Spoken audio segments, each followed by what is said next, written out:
नमस्कार दोस्तों, स्वागत है आपका आपके अपने चैनल कॉमर्स 6 में। एस्टेट कॉमर्स के लिए चाहे पीजीटी स्क्रीनिंग के लिए, NBS, KVS, UP TET, TGT, PGT सबके लिए मैंने एक सीरीज़ स्टार्ट की हुई है कॉमर्स का बेसिक से एडवांस तक। तो उसके अंदर मैंने जो पिछली क्लास ली थी उसमें 1-2 एमसीक्यूज़ कराए थे और बेसिक कराया था कि कैपिटल क्या होती है, लाइबिलिटी क्या है, एसेट क्या है। कैपिटल को अगर हम एसेट में से लेस कर देंगे तो लाइबिलिटी आ जाएगी, लाइबिलिटी को निकालना है तो एसेट में से कैपिटल को लेस कर देंगे। और हमारा जो जर्नल एंट्रीज़ हैं उसके बारे में आज मैं थोड़ा सा बेसिक करवाऊंगी। और जो पिछली बार 2019 के अंदर और 2020 के अंदर जो आपके क्वेश्चंस आए हुए हैं उसी से रिलेटेड वो मैं आपको करवाने वाली हूँ आज। तो थोड़ा सा बेसिक और समझते हैं, जो पिछली बार जो मैंने कराया था उसका ही कंटिन्यू पार्ट रहेगा। ट्रायल बैलेंस की बात करेंगे, उससे पहले ट्रायल बैलेंस की बात करेंगे। कुछ मैंने आपको जर्नल एंट्रीज के रूल बताए थे, अकाउंट्स की बात बताई थी आपको कि अकाउंट्स है 3 टाइप के अकाउंट होते हैं हमारे। एक रियल होता है, नॉमिनल होता है और एक पर्सनल अकाउंट होता है। जर्नल एंट्री से रिलेटेड भी कुछ पॉइंट्स हैं, जो जर्नल एंट्रीज हैं उसके क्वेश्चन आ जाते हैं, वो कैसे कैसे आते हैं वो मैं आपको बताऊँगी आज। तो पहले ट्रायल बैलेंस के कुछ एरर के सिस्टम होता है कि ट्रायल बैलेंस में कुछ एरर आ जाते हैं, तो वो कैसे हो जाते हैं, उसका क्या बैलेंस के ऊपर फ़र्क पड़ता है या नहीं पड़ता है वो देख लेते हैं एक बार। ट्रायल बैलेंस की बात करेंगे। ट्रायल बैलेंस जिसे हम लोग क्या बोलते हैं,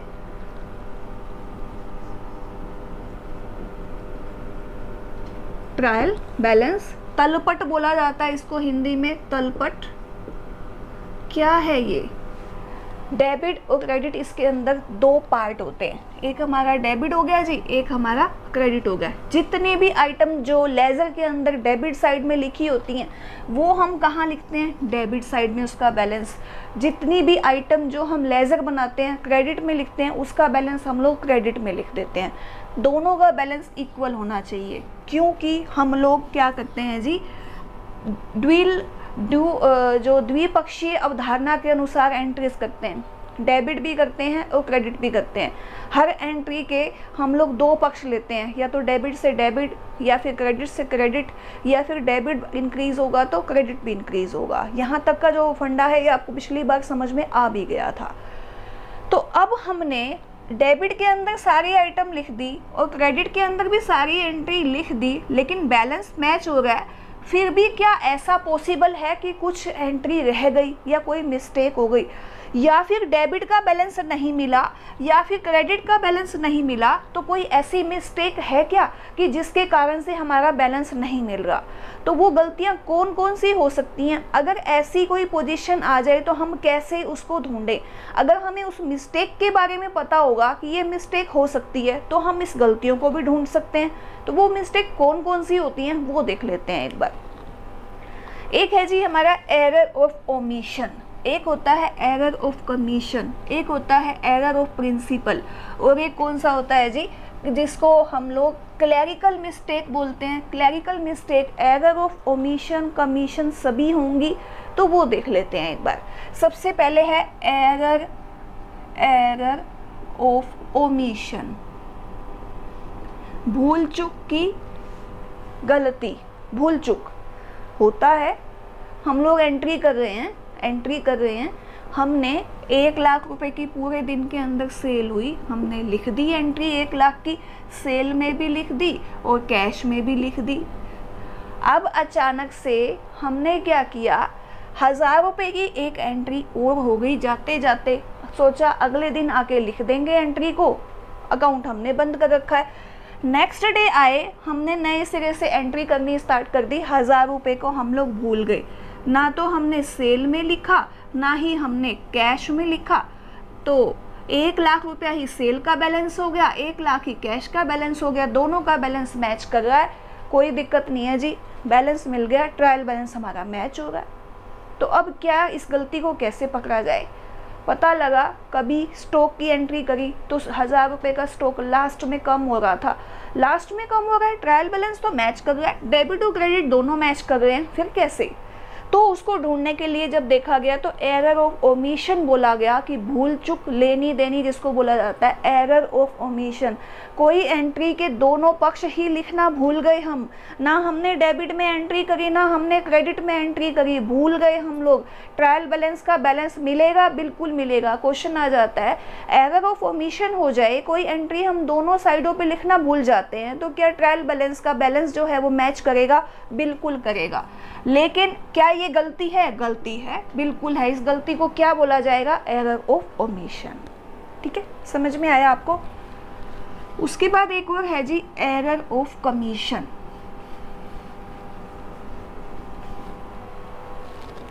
एरर ऑफ कमीशन,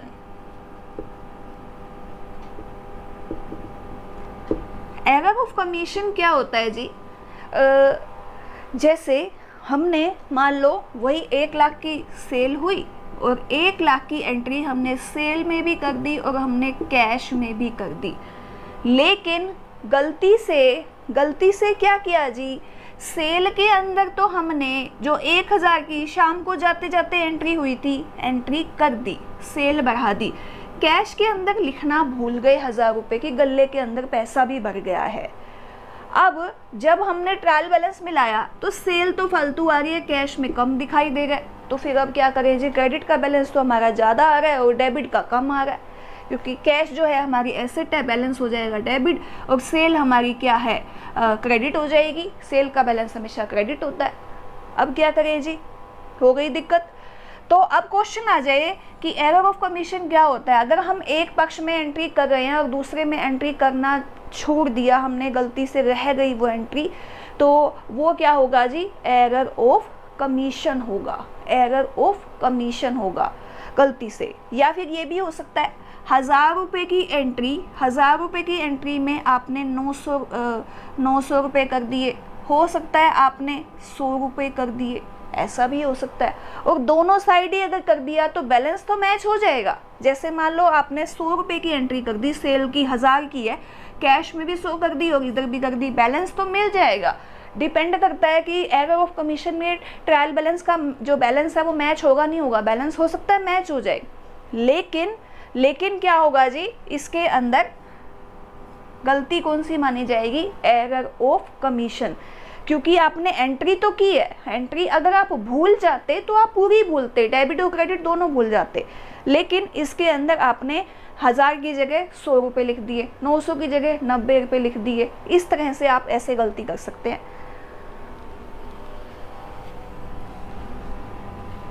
फिर उसके बाद क्या है जी? Error of principal. हम लोगों को जब बचपन के अंदर बात करें, +1 +2 के अंदर आए थे तो बहुत सारे रूल बताए हुए थे कि हम लोगों के कुछ जो एक्सपेंसेस होते हैं वो हमारे कौन से होते हैं? रिवेन्यू नेचर के होते हैं। कुछ एक्सपेंसेस हमारे कौन से होते हैं? कैपिटल नेचर के। इसी तरह से कुछ इनकम जो होती हैं वो रिवेन्यू नेचर की होती हैं और कुछ जो इनकम होती हैं वो कैपिटल नेचर की आती हैं। ये क्वेश्चन भी आपका पिछली बार 2019 के अंदर आया हुआ था, वो भी मैं बताऊंगी आपको। तो कैपिटल नेचर के जो एक्सपेंसेस हैं, कैपिटल नेचर के जो एक्सपेंसेस बोला जाता है वो कौन से होते हैं?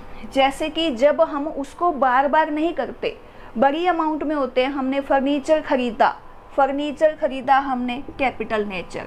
हमने बिल्डिंग खरीदी, कैपिटल नेचर। हमने कोई प्लांट एंड मशीनरी खरीदी, कैपिटल नेचर।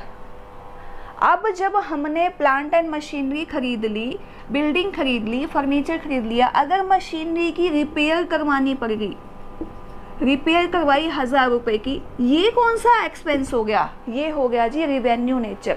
लेकिन अगर हमने मशीनरी खरीदी है 1 लाख रुपए की तो वो रिवेन्यू नेचर नहीं है, वो कैपिटल नेचर है। तो अब इसका प्रिंसिपल क्या कहता है? कैपिटल नेचर के जितने भी खर्चे होते हैं हम उसको बैलेंस शीट में दिखाते हैं, बैलेंस शीट में। और जो रिवेन्यू नेचर के जो खर्चे होते हैं हम उसको कहाँ दिखाते हैं? प्रॉफिट एंड लॉस के अंदर, प्रॉफिट एंड लॉस के अंदर। तो अगर हमने प्रॉफिट एंड लॉस की जगह बैलेंस शीट में दिखा दिया, मान लो 1000 रुपये का खर्चा, 1000 रुपये की जो प्लांट एंड मशीनरी पे रिपेयर है हमने बैलेंस शीट में दिखा दी वो, तो वो खर्चा तो गलत हो गया। पॉसिबल है ना ऐसा? तो ऐसा भी हो सकता है कि हमने कोई फर्नीचर खरीदा और उसको हमने प्रॉफिट एंड लॉस में खर्चे में दिखा दिया, जबकि वो तो हमारी एसेट थी, बैलेंस शीट में आनी चाहिए थी। तो इस तरह की जो मिस्टेक होती हैं, कैपिटल नेचर के जो एक्सपेंसेस हैं या फिर कैपिटल नेचर के जो इनकम है, उनको अगर हम प्रॉफिट एंड लॉस में या ट्रेडिंग अकाउंट में दिखाते हैं और जो रिवेन्यू नेचर के जो एक्सपेंसेस या इनकम है उसको हम बैलेंस शीट के अंदर दिखा देते हैं। जो रूल ऑफ प्रिंसिपल जो है, जो प्रिंसिपल क्या कहता है कि अगर हम कोई बड़ा खर्चा करते हैं, वो हमारी एसेट है, उसको बैलेंस शीट में एसेट रूप में दिखाना ही पड़ेगा। अगर हम कोई बड़ी इनकम करते हैं, हमें उसे एसेट साइड में दिखाना पड़ेगा, लाइबिलिटी साइड में। हम उसको अगर अपोजिट कर देंगे तो वो क्या है जी? Error of principle, error of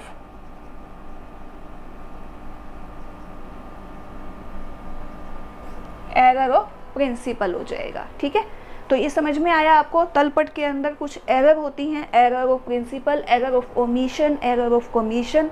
तलपट पे इसका प्रभाव पड़ेगा या नहीं पड़ेगा, वो मैंने आज आपको बताया है थोड़ा सा।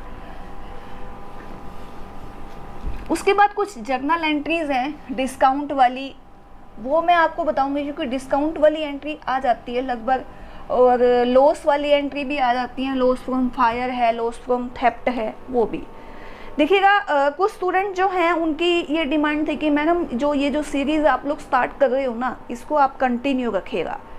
देखिए, सपोर्ट अगर आपका मिलता रहेगा, आप लोग अगर मन से पढ़ाई करना चाहते हैं, आपको लगता है हाँ इस बार हमने एसेट क्लियर करना है, बेसिक से करते करते हमने एडवांस पर जाना है, तो ये सीरीज़ कंटिन्यू रहेगी जब तक हमारा एसेट का पेपर नहीं हो जाता। आपको लगता है नहीं हमें कोई मतलब नहीं है, हम तो अपना बहुत से चैनल हैं, बहुत सब कुछ है, बुक्स हैं, ये है वो है, हम देख लेंगे, तो कोई ऐसी बात नहीं है। बहुत सी वीडियो मैंने बनाई हुई हैं, आप उसको देख लीजिएगा और अपना तैयारी करते रहो। सीरीज़ को हम यहीं रोक देंगे। तो आप लोगों का जो सपोर्ट है वो नेसेसरी है, बिल्कुल ज़रूरी है, उसके बिना हम लोग कैसे आगे बढ़ेंगे। तो अगर आप लोग ये चाहते हैं कि सीरीज़ हमारी कंटिन्यू चलती रहे, तो आप अपना थंब इम्प्रेशन, रेडी, कंसेंट जो भी है वो कमेंट में दे सकते हैं। कंटिन्यू चलेंगी फिर ये सीरीज़ जब तक आपका एसेट का एग्ज़ाम नहीं हो जाता है। ठीक है, अब मैं कुछ बेसिक पॉइंट और बताऊंगी आपको जर्नल एंट्री के। जर्नल एंट्री सबको बनानी आती होगी। आप ये कहेंगे कि बिल्कुल बेसिक से ही मैडम तो स्टार्ट हो गई है, बेसिक से करते करते ही एडवांस पे जाना है हमने।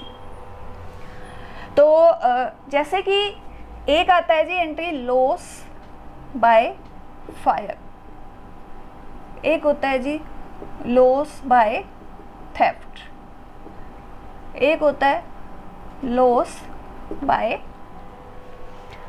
या फिर चैरिटी में जो हम लोग सैंपल देते हैं, सैंपल या फिर चैरिटी किस में से दे दी हमने? अपने स्टॉक में से दे दी, जिस चीज़ का हम लोग बिजनेस कर रहे हैं। तो उन सब की एंट्री के अंदर हम लोगों को क्या कम करना होता है? परचेज को कम करना होता है, ये हमने ध्यान देना होता है। ये सब क्या है? हमारे खर्चे होते हैं। पहला जो रूल है हमारा नॉमिनल का वो यही है, debit all the losses and debit all the expenses.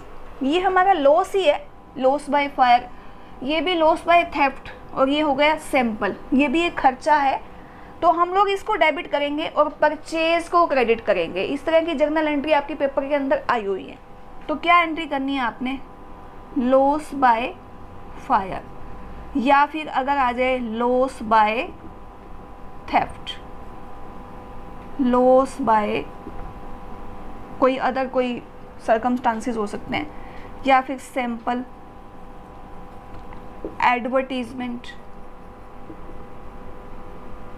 Account debit, account debit, account debit to purchase. Purchase account को हमने क्रेडिट करना है, ये आपने ध्यान रखना है। बहुत बार ये एंट्री आती है स्टॉक को क्रेडिट कर देते हैं, और वो ऑप्शन के अंदर आता है स्टॉक को डेबिट कर दिया या स्टॉक को क्रेडिट कर दिया, कई बार क्लोजिंग स्टॉक दिखा दिया या ओपनिंग स्टॉक दिखा दिया। तो आपने ये एंट्री रट लेनी है। एंट्री क्या आएगी? लॉस बाय फायर, या फिर अगर थेफ्ट से है तो लॉस बाय थेफ्ट, या फिर सैंपल या कोई एडवर्टीजमेंट टू परचेज अकाउंट आएगा। ये आपने ध्यान रखना है, ये एक इसकी मेन वो है। एक आपकी डिस्काउंट वाली एंट्री है, वो भी आने के चांसेस रहते हैं, क्योंकि सिंपल, बिल्कुल सिंपल एंट्री तो नहीं आएगी। तो डिस्काउंट वाली एंट्री के अंदर दो टाइप से हमारा डिस्काउंट होता है। एक हमारा क्या होता है जी, ट्रेड डिस्काउंट होता है, ट्रेड डिस्काउंट, और एक होता है हमारा कैश डिस्काउंट। अगर क्वेश्चन के अंदर ये आ जाए 20,000 का जो सामान है वो परचेज किया और 1000 रुपीज़ क्या है जी, ट्रेड डिस्काउंट है, ट्रेड डिस्काउंट, तो हम कभी भी ट्रेड डिस्काउंट की एंट्री नहीं करेंगे। ये आपने ध्यान करना है। सिंपल आपको एंट्री कर देनी है 90,000 की, डिस्काउंट की एंट्री हम नहीं करने वाले। हम अपनी बुक के अंदर कौन सी एंट्री करते हैं, कैश डिस्काउंट की। ये क्वेश्चन आ जाए कि हम लोग बुक में ट्रेड डिस्काउंट की एंट्री करते हैं तो नहीं करते, कैश डिस्काउंट की करते हैं, कैश डिस्काउंट की एंट्री करते हैं। सेम क्वेश्चन, अगर 20,000 रुपीज़ का माल परचेज किया है, 1000 रुपये का हमें ट्रेड डिस्काउंट मिला और 1000 रुपये का हमें कैश डिस्काउंट मिला, तो हम लोग एंट्री क्या करेंगे, हम लोग एंट्री करेंगे purchase account debit to cash account to discount account, या फिर डिस्काउंट रिसीव्ड अकाउंट भी कर सकते हैं। 19,000, 18,000 और 1,000 ये एंट्री रहेगी। इसमें 1,000 जो हमारा जो ट्रेड डिस्काउंट है उसकी हम लोग एंट्री नहीं करने वाले, ये आपने ध्यान करना है, ठीक है। ये मेन पॉइंट है इसके जर्नल एंट्री के, जो ज़्यादातर क्वेश्चन आपके पेपर में आने के चांसेस रहते हैं। ट्रेड डिस्काउंट जो हम लोग जब सामान खरीदते हैं बल्क के अंदर तो हमें बिजनेस पर्पस से डिस्काउंट मिलता है, उसे हम ट्रेड डिस्काउंट कहते हैं। कैश डिस्काउंट कौन सा होता है, अगर हम किसी भी सामान को जब परचेज करते हैं उसकी पेमेंट तुरंत करते हैं, कैश पेमेंट करने के बाद जो हमें जो कैश डिस्काउंट मिलता है वो होता है हमारा कैश डिस्काउंट। कि हमने पेमेंट कर दी, मान लो 2 मंथ के बाद हमने पेमेंट करनी थी और हमने उसको इमीडिएटली पेमेंट कर दी कैश में, तो हमें जो डिस्काउंट मिलेगा, जो छूट मिलेगी, उसे हम कैश डिस्काउंट बोलते हैं, ठीक है। अब कुछ क्वेश्चंस हैं जो आपके पेपर के अंदर आए हुए थे 2019 और 2020 के अंदर, वो देख लेते हैं एक बार। देखिएगा, सेल ऑफ, पेपर में आया हुआ था आपका कि एक एरर हो गई थी और उसकी जर्नल एंट्री बतानी है। सेल ऑफ फर्नीचर सेल हो गया 2,000 रुपये का और बुक वैल्यू थी उसकी 2500 रुपये की, तो जर्नल एंट्री क्या बनेगी, सेल की एंट्री करनी है, सेल ऑफ फर्नीचर की एंट्री करनी थी और बुक वैल्यू है 2500 रुपये और सेल है 2,000 रुपये की, और एंट्री क्या कर दी गई, फर्नीचर अकाउंट को की जगह सेल अकाउंट के अंदर कर दी। तो अब हमने उसको सही करना है। अब मैं आपको समझाऊंगी कि एंट्री क्या हो गई थी और हमने करना क्या है। एंट्री क्या कर दी जी, एंट्री कर दी cash account debit to sale account 2,000 rupees.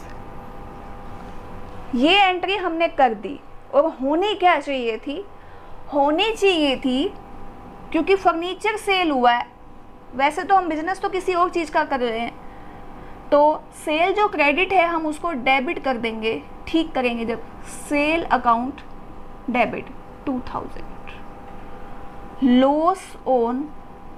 Loss of sale on furniture account 500 rupees to. अब हमने करना क्या था, फर्नीचर अकाउंट 2,500, ये हमारी एंट्री होगी ठीक करने के बाद, और एंट्री हो गई थी ये, ठीक है। तो इसके ऊपर हमने टिक करना है, ये ध्यान करना है। अब आप कहोगे कि एंट्री एक्चुअल में क्या होनी चाहिए थी, एक्चुअल में होनी चाहिए थी cash account debit loss on sale of furniture और टू फर्नीचर अकाउंट। 2500 और 2500 ये एंट्री होनी चाहिए थी, ये हो गई। और क्वेश्चन में पूछा गया था कि ठीक एंट्री कैसे होगी, तो ये रेक्टिफिकेशन की एंट्री है। जो एंट्री डेबिट हो जाए गलती से उसको क्रेडिट कर दो, और जो एंट्री क्रेडिट हो जाए गलती से उसको हमने डेबिट कर देना होता है जब रेक्टिफिकेशन ऑफ एरर करते हैं हम लोग। उसके बाद दूसरी एंट्री है, दूसरा जो क्वेश्चन है जो पेपर में आया हुआ था, क्लैरिकल एरर। जो क्लैरिकल एरर है,